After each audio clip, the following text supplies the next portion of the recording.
Hi ಎಲ್ರಿಗೂ ನಮಸ್ಕಾರ.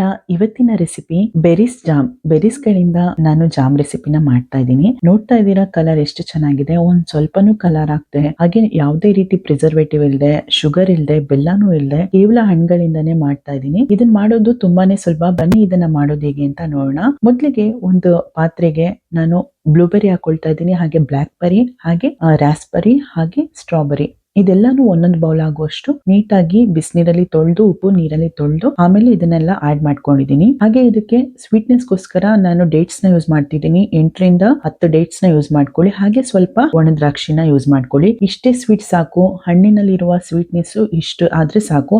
ನಿಮ್ಗೆ ಇನ್ನೂ ಬೇಕು ಅಂದ್ರೆ ಸ್ವಲ್ಪ ಬೆಲ್ಲ ಬೇಕಾದ್ರೆ ಆಡ್ ಮಾಡ್ಕೋಬಹುದು. ನೋಡಿ, ಇದನ್ನ ನೀಟಾಗಿ ಒಂದು ಮಿಕ್ಸ್ ನ ಕೊಟ್ಟು ಮುಚ್ಚಳನ ಮುಚ್ಚಿ ಒಂದು 5ರಿಂದ 6 ನಿಮಿಷಗಳ ಕಾಲ ಬಿಟ್ಬಿಡಿ. ನೋಡಿ, 5 ನಿಮಿಷ ಆದ್ಮೇಲೆ ತೆಗ್ದು ತೋರಿಸ್ತಾ ಇದ್ದೀನಿ. ನಾವು 5 ನಿಮಿಷಕ್ಕೂ ಒಂದೊಂದ್ಸಲಿ ಈ ತರ ಮಿಕ್ಸ್ ಮಾಡ್ಕೊಳ್ತಾ ಇರ್ಬೇಕು. ಇಲ್ಲಾಂದ್ರೆ ತಳ ಹಿಡ್ಬಿಡುತ್ತೆ, ಹಣ್ಣೆಲ್ಲ ಸೀದೋಗ್ಬಿಡುತ್ತೆ. ಹಾಗಾಗಿ 5 ನಿಮಿಷಕ್ಕೊಂದ್ಸಲಿ ಈ ತರ ನೀಟಾಗಿ ಮಿಕ್ಸ್ ಮಾಡ್ಕೊಂಡು ಮತ್ತೆ ಮುಚ್ಚಳನ ಮುಚ್ಚಿ ಲೋ ಫ್ಲೇಮಲ್ಲೇ ಇದನ್ನ ಬೇಯಿಸ್ಕೋಬೇಕು. ನೋಡಿ, ಮತ್ತೆ 5 ನಿಮಿಷ ಆದ್ಮೇಲೆ ನಾನು ತೆಗೆದು ತೋರಿಸ್ತಾ ಇದ್ದೀನಿ. ಚೆನ್ನಾಗಿ ಬೇಯ್ತಾ ಇದೆ.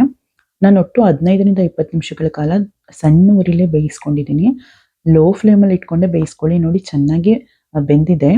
ಚೆನ್ನಾಗೆಲ್ಲ ನೀರು ಬಿಟ್ಕೊಳ್ತಿದೆ. ಒಂದು ಹನಿ ಕೂಡ ನೀರನ್ನ ಹಾಕಬಾರ್ದು. ನೋಡಿ, ಇದು ಚೆನ್ನಾಗಿ 15 ನಿಮಿಷ ಆದಮೇಲೆ, 15ರಿಂದ 20 ನಿಮಿಷ ಆದಮೇಲೆ ನಾನು ಆಫ್ ಮಾಡಿದ್ದೆ. ಆಫ್ ಮಾಡಿದ್ಮೇಲೆ ಇದನ್ನು ಕಂಪ್ಲೀಟ್ ತಣ್ಣಗಾಗೋದಕ್ಕೆ ಬಿಡಬೇಕು. ಕಂಪ್ಲೀಟ್ ತಣ್ಣಗಾಗೋದಕ್ಕೆ ಬಿಟ್ಮೇಲೆ ಒಂದು ಮಿಕ್ಸಿ ಜಾರ್ಗೆ ತಗೊಂಡು ಇದನ್ನ ಎಲ್ಲ ಒಂದೇ ಟ್ರಿಪ್ ಆಗುತ್ತೆ ಇಷ್ಟನ್ನು ಒಂದೇ ಸಲ ಮಿಕ್ಸಿಗೆ ಹಾಕೊಂಡು ಚೆನ್ನಾಗಿ ಪೇಸ್ಟ್ ಮಾಡ್ಕೋಬೇಕು. ಎಷ್ಟು ಸಾಧ್ಯ ಆಗುತ್ತೋ ಅಷ್ಟು ಸಾಧ್ಯ ಆದಷ್ಟು ಪೇಸ್ಟನ್ನ ನಾವು ಮಾಡಿಕೊಂಡು ಇದನ್ನ ಒಂದು ಸ್ಟ್ರೈನರಲ್ಲಿ ಚೆನ್ನಾಗಿ ಸೋಸ್ಕೋಬೇಕು. ಯಾಕೆಂದ್ರೆ ಜಾಮಲ್ಲಿ ಬೀಜ ಇರೋದು ಅಷ್ಟು ಚೆನ್ನಾಗಿರಲ್ಲ. ಹಾಗಾಗಿ ಇದನ್ನೆಲ್ಲ ಹಾಕೊಂಡು ನೀಟಾಗಿ ಸೋಸ್ಕೋಬೇಕು. ನೋಡಿ, ಇದು ಎಷ್ಟು ಬೀಜ ಬಂದಿದೆ. ಈ ತರ ಬೀಜ ಎಲ್ಲ ಸಪ್ರೇಟ್ ಮಾಡ್ಕೋಬೇಕು ನಾವು. ಇವಾಗ ಇದನ್ನ ಎತ್ತಿಟ್ಕೊಂಡು ನಾವು ಮಾಡ್ಕೊಂಡಿರುವಂತಹ ಈ ಪ್ಯೂರಿನ ಚೆನ್ನಾಗಿ ಬೇಯಿಸ್ಕೋಬೇಕು. ನೋಡಿ, ಇದನ್ನ ಒಂದು 10ರಿಂದ 15 ನಿಮಿಷಗಳ ಕಾಲ ಲೋ ಫ್ಲೇಮಲ್ಲಿ ಚೆನ್ನಾಗಿ ಬೇಯಿಸ್ಕೋಬೇಕು. ಅದಾದ್ಮೇಲೆ ಇದು ಈ ಕನ್ಸಿಸ್ಟೆನ್ಸಿಗೆ ಬಂದ್ಮೇಲೆ ನೋಡ್ತಾ ಇದ್ದೀರಾ ಗಟ್ಟಿ ಆಗಿದೆ, ನೀರೆಲ್ಲ ಹಿಂಗಿದೆ. ಇವಾಗ ಇದನ್ನ ತಣ್ಣಗಾಗೋದಕ್ಕೆ ಬಿಟ್ಬಿಡೋಣ. ನೋಡಿ, ಈ ಕನ್ಸಿಸ್ಟೆನ್ಸಿ ಆದ್ಮೇಲೆ ಒಲೆನ ಆಫ್ ಮಾಡಿಬಿಟ್ಟು ತಣ್ಣಗಾಗೋದಕ್ಕೆ ಬಿಟ್ಬಿಡಿ. ಇಷ್ಟು ಗಟ್ಟಿ ಆದ್ರೆ ಸಾಕು. ಇದು ಮತ್ತೆ ಒಂದು 10ರಿಂದ 15 ನಿಮಿಷಗಳ ಕಾಲ ತಣ್ಣಗಾಗೋದಕ್ಕೆ ಬಿಟ್ರೆ ನೋಡಿ ಇಷ್ಟು ಗಟ್ಟಿ ಆಗಿರುತ್ತೆ. ಕಂಪ್ಲೀಟ್ ಜಾಮ್ ಕನ್ಸಿಸ್ಟೆನ್ಸಿಗೆ ಬಂದಿರುತ್ತೆ. ನೋಡ್ತಾ ಇದ್ದೀರಲ್ಲ, ಇದಾದ್ಮೇಲೆ ಇದನ್ನ ನಾವೀಗ ಒಂದು ಕಂಟೈನರ್ಗೆ ಹಾಕಿ ಸ್ಟೋರ್ ಮಾಡಿ ಇಟ್ಕೋಬಹುದು. ನೋಡಿ, ಈ ತರ ಗಾಜ್ ಕಂಟೈನರ್ ಇದ್ರೆ ಅಥವಾ ಗಾಜಿನ ಬಾಕ್ಸ್ ಇದ್ರೆ ನೀಟಾಗಿ ಇದಕ್ಕೆ ಹಾಕೊಂಡು ಸ್ಟೋರ್ ಮಾಡಿ ಎತ್ತಿಟ್ಕೋಬಹುದು.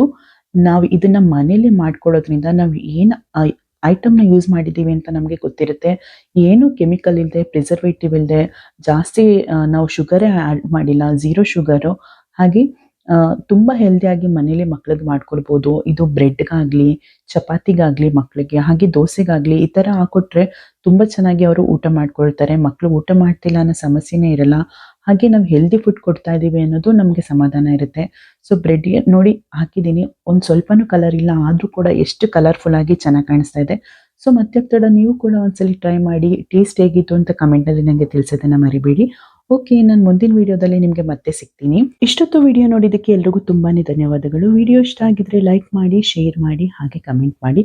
ಸಬ್ಸ್ಕ್ರೈಬ್ ಆಗೋದಂತೂ ಮರಿಬೇಡಿ. ಪಕ್ಕದಲ್ಲಿರುವಂತಹ ಬೆಲ್ ಐಕನ್ನ ಪ್ರೆಸ್ ಮಾಡಿ ನಾನು ಮುಂದೆ ಹಾಕೋ ಎಲ್ಲ ವಿಡಿಯೋಗಳ ನೋಟಿಫಿಕೇಶನ್ ನಿಮಗೆ ಬಂದು ತಲುಪುತ್ತೆ. ಬಾಯ್.